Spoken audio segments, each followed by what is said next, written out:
রাহমাতুল্লাহি ওয়া বারাকাতুহু।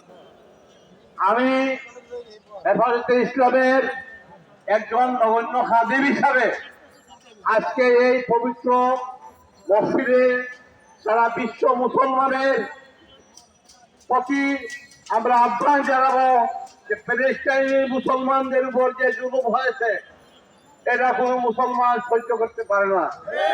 আমরা পবিত্র রমজানকে সামনে রেখে হযরত উলামায়ে কেরামদের অত্যন্ত কুরবানির বিনিময়ে প্রতিষ্ঠিত হেফাজতে ইসলাম, এই হেফাজতে ইসলামের লাশ নিয়ে আমরা বয়ান করেছি। আমি আমার ব্যক্তিগতই বলে বিশ্বাস করব যে বাংলাদেশের সকল মুসলমান বিশ্বের মুসলমানদের সাথে এক হওয়ার জন্য একইভাবে হেফাজতে ইসলাম অর্থ হেফাজতে মুসলমানের পৃথিবীর মুসলমানদেরকে হেফাজত করা হেফাজতে ইসলামের দায়িত্ব। সেই দায়িত্ব পালন করার জন্য আমাদের নেতৃবৃন্দ এখানে হাজির হয়েছে। হেফাজতে ইসলাম শুধু ইসলামের খেদমত নয়, বিশ্বের মুসলমানের খাদিম আমরা।